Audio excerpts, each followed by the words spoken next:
So the first question we asked the young people was, what are you giving to the charity? Well, we're giving food to the charity. Okay, how much of that? What percentage of that do you think is going back to the people who need it? Well, obviously, 100% of it. Exactly. So we're saying, whoa, did you say 100% of what you're giving the charity is going right back to the people who need it? And they were like, yes, this is the model. This is what needs to happen.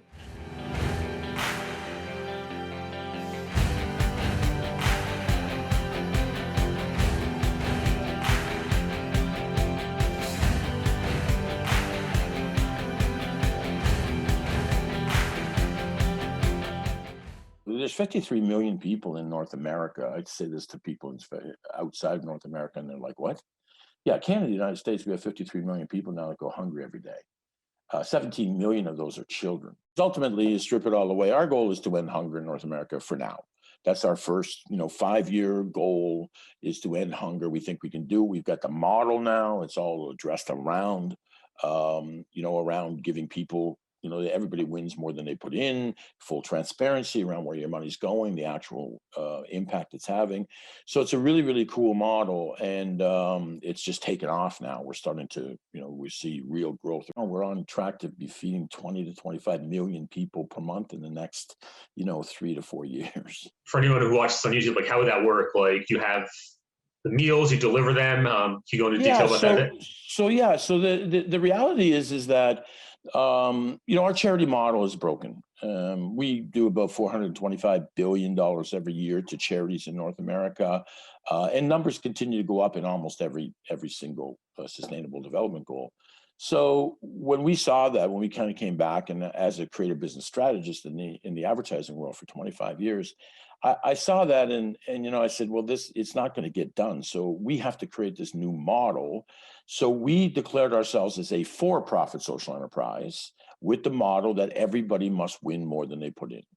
Then we brought a team together. We formulated this very healthy food, and we went out. We put focus groups together on the young people. The young people today, Andrew, are reluctant to give. Not because they don't want to, because in fact they want to more than any generation maybe before, but they want transparency. They want to know where their money's going and what impact it's having. And they ask that question, which baby boomers think is the worst question you can possibly ask, even though we used to think it all the time. They want to know what's in it for them. Imagine that.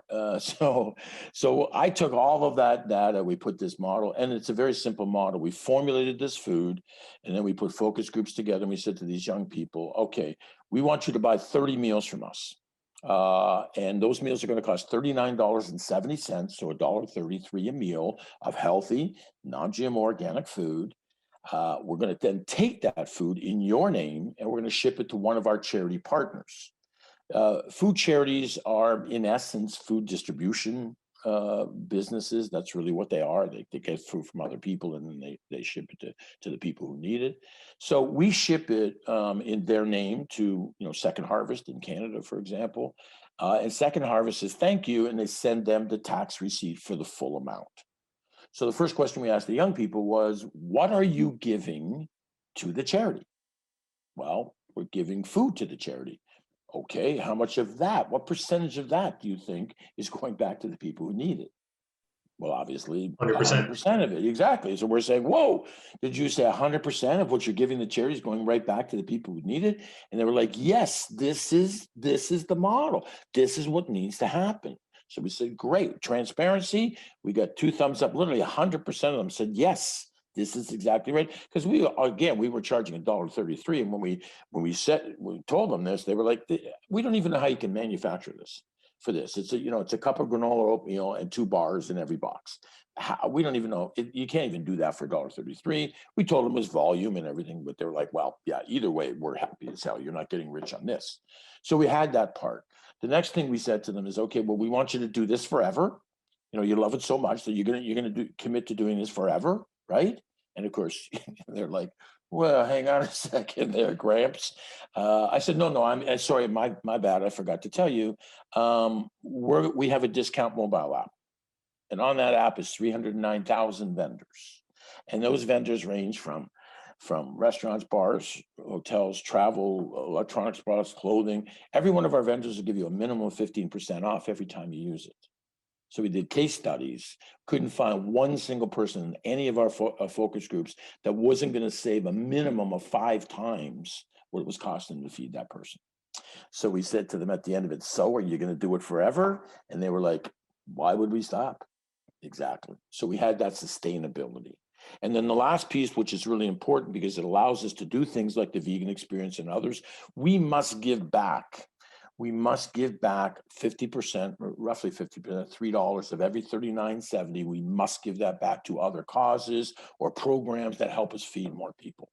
And the reason I did that is strategically is because if the charity model is broken, I mean, the charity's got great intentions. Their intentions are to do good no matter what the charity is.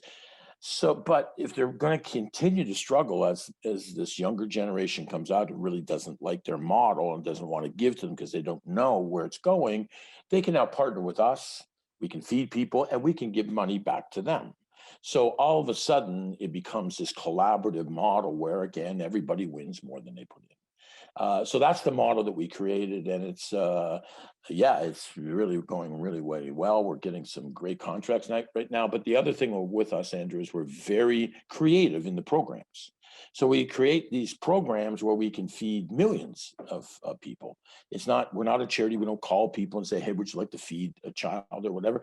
We build these programs that, again, everybody will win. Purpose-driven Travel is actually a company that partnered up with us. They're going after the volunteers, so the volunteers can win more than they put in through this program, and the charities still make money. So it's a really, really cool model, and that's why we've decided to scale. That's why we're dealing with the Rosemary's and the Jerome's. So yeah. I did online business for close to 10 years. And once I think I know it all, that just blows my mind with the model. And what you said spot on, like there's a WWF, like World Wildlife Fund, Australia. I know I saw an advertisement for them. It's like for X amount of dollars a month, you help rehabilitate a koala. Yeah. And that was enough to get me interested, but didn't push me over the edge. I saw something on the checkout where it's like, you get the free stuffed koala and then the postcards in your first month of this. I was like, that's the thing that pulled me over. So you're spot on with that. Yeah. You've got to, you know what, if we could, if this world could create a model as we have, and there'll be more, where you can, again, win more than you put in, where everybody can win more than they put in. It's, for years I remember when I was 29 and started my first advertising business. I had been in the advertising. I was a professional hockey player, got hurt, got in the ad business. And I remember on the way out, I asked the CEO some advice. I said, okay, I'm starting my own, I'm leaving, thank you. Give me some advice. And he said to me, make sure that you understand that everything you do, you're only as strong as your weakest link. Now, we've heard this before, and it's been going around for years, but it doesn't resonate. I have this kind of mind where if you say something and it doesn't fit, it's like, whoa, wait a second. So I turned to him and I said, well, why would I build any model where there was a weak link? And he started laughing and he said, you're going to do just fine. He said, yeah. So the model we build, there are no weak links, because if everybody's winning more than they put in, everybody's a strong link. So those are the types of models we have to start working on today, because the younger generations, older generations used to think, what's in this for me all the time. The younger generations are saying it out loud. What's in this for me? Okay. Why not? Why not build models where everybody wins? Why not in our model? I mean, they use the app. Of course, they use apps. They're going to save, $3,000 a year or more.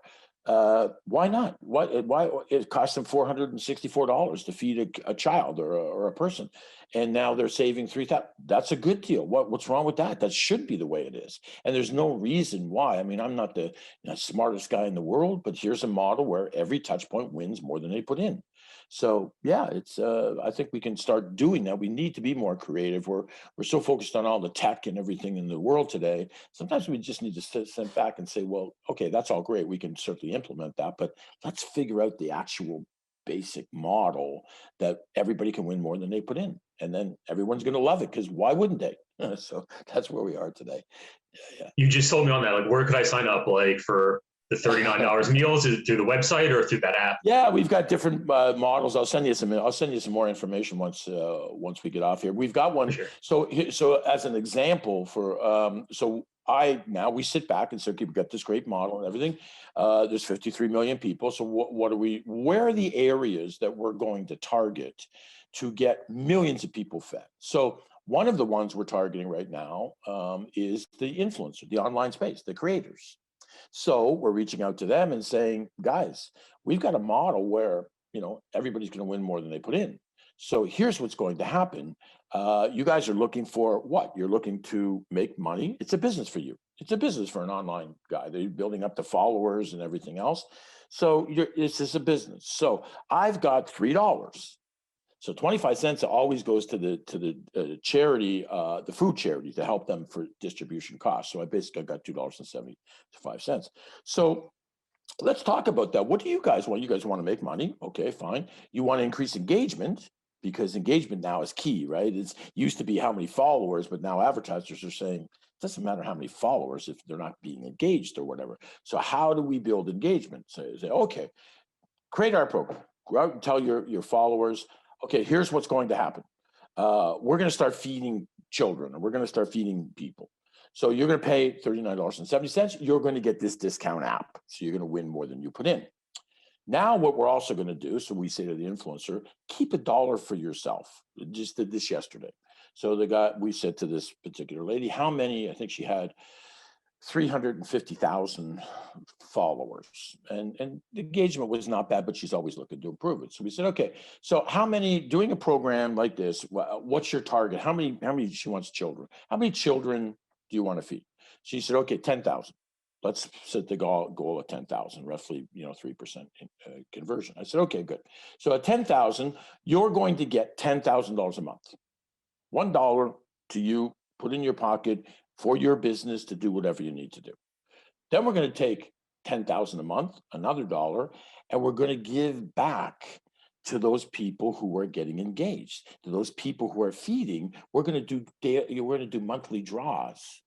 And we're going to do all these different things so that they get more engaged, and you do all this kind of stuff. You can do trips, you can do whatever you may want to do, but you can get them so more engagement.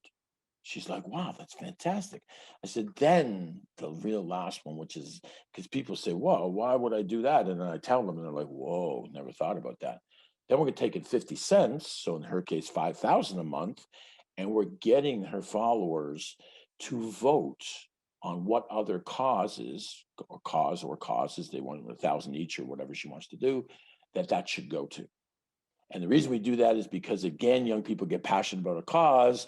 So feeding might be, yeah, that's good, but I'm really about the climate, or I'm about, whatever, gender equality. So now we get them engaged in what they want to do.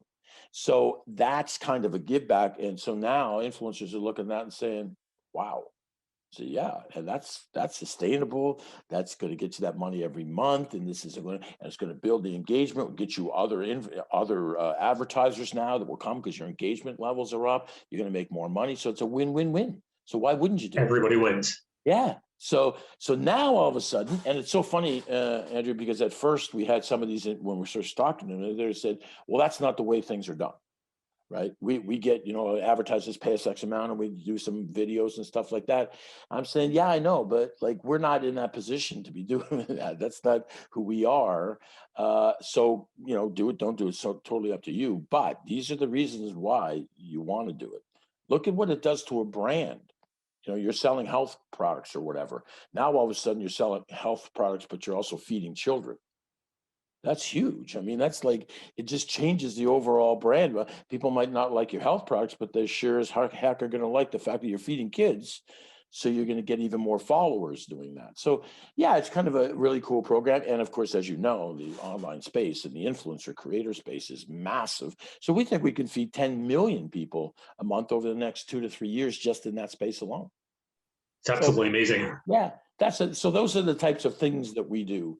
We go after these large areas and say, here's what we can do. Associations, they've got a million members and stuff like that, but they don't really stand for anything. Now they can start to implement our program, and now they're standing for something. They're feeling good. We've got give backs, associations providing more value. So it's really just a good model around those types of things. That's great. Mm-hmm. I have one question for you. I guess it ties in documentary, but I'll go into the documentary. Yeah. Go ahead. Like first. So there's like the forks over knives, Cowspiracy, What the Health, all those, like that's like the how to go vegan, the health benefits, etc. Where I think my point of view is like thinking bigger picture. How do we change the world? How do we make 8 billion people to go vegan?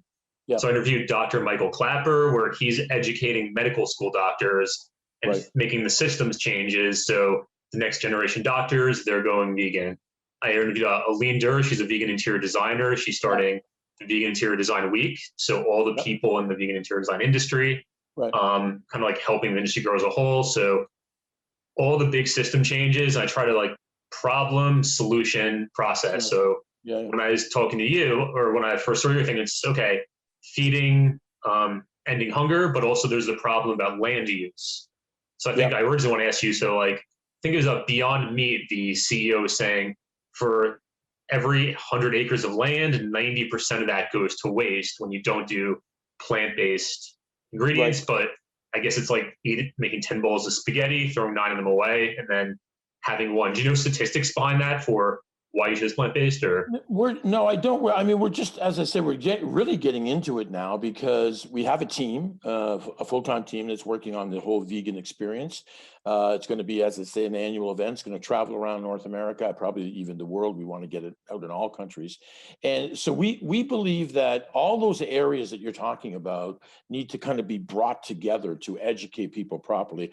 I think that there's pools of education being done in the field, but I think that people are only getting little bits and pieces, and they're not. We're finding that now because our son, who's obviously has been vegan for years, was just giving us that one, that one side, that you got to do this because we're saving the animals, and again, some of that stuff is a little confusing. It doesn't necessarily make sense at first. Once you get educated, it does. So I think what we need to do is kind of bring all that stuff together. That's what we're hoping the vegan experience is all about, and bringing all those different facets, because I'm now reading about the landmass. I mean, the reality is, someone said to me the other day, what's your long-term goals for RTG Group? And I said, well, our long-term goals are that we will be out of business in 25 years. That would be the ideal scenario, because problem solved. We don't have a food problem in North America. We don't have a food problem in the world. We have a food distribution problem. And so one of the things we're investing in ourselves are companies who are addressing those types of things. I mean, so we want to do all of that. And we think that the vegan community and the plant-based foods are really one things that need to be elevated. And so we're doing all our research on that right now. And certainly I'm excited about this field. I can be honest with you and your viewers, I'm excited about how I feel. I get up every morning. I get up very early, as you know, and I feel so much better now that I'm not eating meat. Now that I'm not staying away from all those byproducts, I just feel better. And so I think that we need those stories to be told. And that's what people, older people right now I'm talking to about, what I'm doing. And they're saying, what are you talking about? I mean, you've been eating meat your entire life, and you're a professional hockey player. And what is this all about? I'm saying it's about meat. Like, I know that all these other things save the planet, but we got to start. Remember what we talked about is people say, what's in this for me? So it's about me. It's about my health. That's where it starts. All those other things are really, really good. And I feel good that I'm able to do this, but you got to start, with yourself. And even some of my friends now are saying, okay, keep me posted. I mean, these are guys, like a year ago would say, you've lost your freaking mind. But now they're like, yeah, it sounds interesting, because that's how we're positioning it. Make it about them. Say, listen, this is for your own health. You want to live a healthy life. You want to feel better when you're, 70, 80 years old. Like, you got to start these things now. You got to start getting educated. And so I think that's the real key to all of this. For sure. So you mentioned, it's all about yourself. Like, you work in sales, marketing, you understand human behavior. Where people ask me why I originally went vegan, boredom. So boredom? I built an internet business 2014, passive Yeah, income. I was traveling the US, Europe, etc. yeah, yeah. And traveling from place to place, I never had like a core group of friends. Right. Then I went into Boulder, Colorado, and they invited me to a potluck dinner. I got invited out to hiking through the Rocky Mountains, to Yeah, yeah, yeah. activism events. And is that, I don't want to say boredom completely, but the sense of community, like bringing people together and like that kind of like fundamental need everyone Absolutely. has. And like made me realize like bringing that me in for that. So it's really interesting Yeah. how different things go in there. For sure. I mean, and there's all different reasons. I think the reality is number one, we have to share those stories. I mean, that's a great story. That they need to be say, this is I found this through this. As simple as yeah, I was looking, I found a community that was all about healthy stuff and everything, and that's the way I wanted to live my life anyway. So that's the one. What I think we've got to be because it makes it right now the way, especially my son. Even my son now is starting to change because now that we're getting in it, and his mother and I are talking to him all the time about this, and he's now realizing that yeah, you know what, yeah, he's doing the same thing on crypto. By the way, he's like okay, he's not such an anarchist anymore. Mhm. So it's yeah, I think that's what we need. We need more conversations. We need more just sharing stories. I think, and again, that's what I had in mind when we said, okay, this is what we're going to do, and the vegan experience is going to be this thing. By the way, as we feed through all these different vegan organizations, our giveaway, because we'll do the same as influencers, our giveaway will be free trips and tickets to the vegan experience wherever they be. So that's the whole idea. You'll be able to come in, get educated. We'll have more people there, and so and we'll do that by feeding. So yeah, it's kind of I think it's I love the movement. I love where it's going. I certainly love the companies now are getting more involved in it and understanding that this is promoting a healthy lifestyle first and foremost, and it's also got huge benefits to the planet and in other areas. So yeah, we're very excited. Absolutely. Any final messages for anyone watching this on social media? Yeah, my message is simple. Get educated. Focus on the things that you want to change in your life, and look at how this movement, this community, can help you do that. It may be as far as just getting involved in with like-minded people. It might be, for my example, for health reasons. You want to improve your health. You want to live a healthier lifestyle. So just get educated, really. Because there's so many different opinions out there. You really need to get educated, and there's a lot of areas now that you can get educated. So get educated, and that would be really my main advice.